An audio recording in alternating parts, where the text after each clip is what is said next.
तो जम्मू कश्मीर में कल हुए 2 आतंकी हमले के खिलाफ सियासी आक्रोश बहुत तेजी के साथ बढ़ रहा है। बीजेपी ने जम्मू और श्रीनगर दोनों जगहों पर प्रदर्शन किया।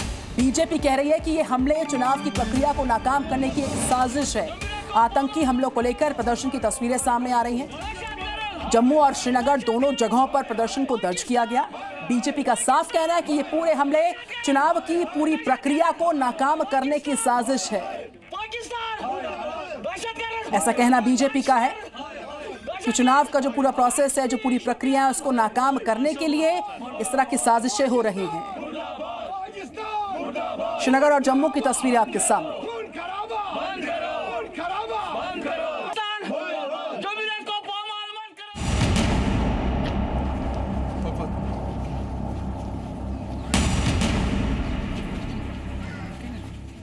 जम्मू कश्मीर में एक बार फिर आतंकियों ने हमला करके घाटी का माहौल बिगाड़ने की कोशिश की है।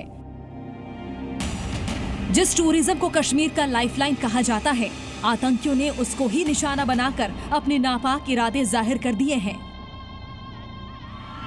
आतंकियों ने दक्षिण कश्मीर में एक नहीं बल्कि 2 हमले किए। पहली घटना अनंतनाग की है, जहां जयपुर से घूमने आए दंपत्ति को आतंकियों ने गोली मार दी। वो पहलगांव में घूमने के लिए टूर वाला लेके गया था, तो वहाँ से घूम फिर के आ गए। शाम को सुबह के गए हुए थे। जैसे बस में से वो ट्रेवल टेम्पो से उतरे थे होटल में जाने खाना खाने के लिए। जैसे अंदर जाने लगे और लोग तो अंदर चले गए, वो कुछ दूरी पर रह गए। इस समय वो मोटरसाइकिल पाए और गोली फायरिंग करके भाग गए। ये सुन के बहुत ही अफसोस हुआ। ऐसी घटनाएं अब भी हो रही हैं, जबकि अखबारों में था कि वहाँ शांति स्थापित हो गई है, फिर भी आतंकवादी तो अपना काम कर ही रहे हैं। सख्ती से इनसे निपटना चाहिए और उनको जो गोलियां लगी हैं उनको जो पूरा मेडिकल एड देनी चाहिए और पूरी सहायता करनी चाहिए उनकी। हमले के बाद टूरिस्ट दंपत्ति को अस्पताल में भर्ती कराया गया है, जहां पति की हालत बेहद गंभीर है। हम माने कि आतंकवादियों की न जात है, न धर्म है, न इनका कोई ईमान है। सिर्फ इनका एक ही काम है, एक ही मकसद है, कैसे भय का माहौल बनाएं, किस प्रकार से गलत गतिविधियों के द्वारा वहाँ पर अमन चैन शांति जो आई है, पर्यटन बढ़ रहा है, रोजगार बढ़ रहा है, लोकतंत्र मजबूत हुआ है, उसको कहीं ना कहीं ये नुकसान पहुँचाने की चेष्टा से घटना की है। दूसरी घटना दक्षिण कश्मीर के शोपियां जिले की है, जहां आतंकवादियों ने बीजेपी नेता और पूर्व सरपंच एजाज अहमद शेख को निशाना बनाया। एजाज अहमद को अस्पताल ले जाया गया, जहां उन्होंने दम तोड़ दिया। एजाज अहमद इलाके के लोकप्रिय नेता थे। उनके जनाजे में काफी भीड़ उमड़ी।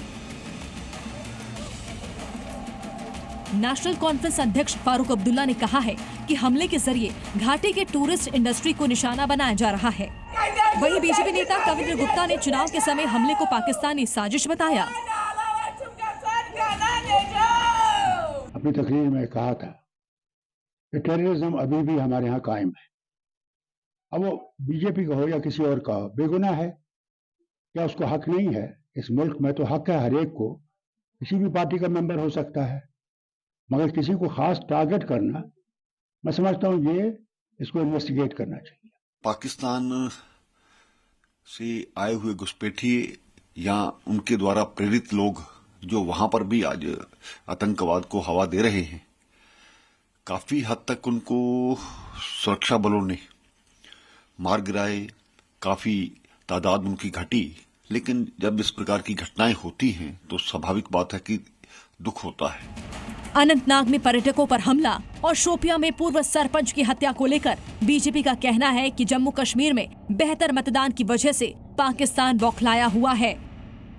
बड़े दुख की बात है कि कल टूरिस्टों पर अटैक होना और उसके बाद भारतीय जनता पार्टी का एक कार्यकर्ता एजाज अहमद, उसको शहीद करना। मुझे लगता है कहीं ना कहीं ये पाकिस्तान और मिलिटेंटों की वो फ्रस्ट्रेशन का आउटपुट है कि जिस तरह से श्रीनगर में टर्नआउट हुआ है भारी तादाद में।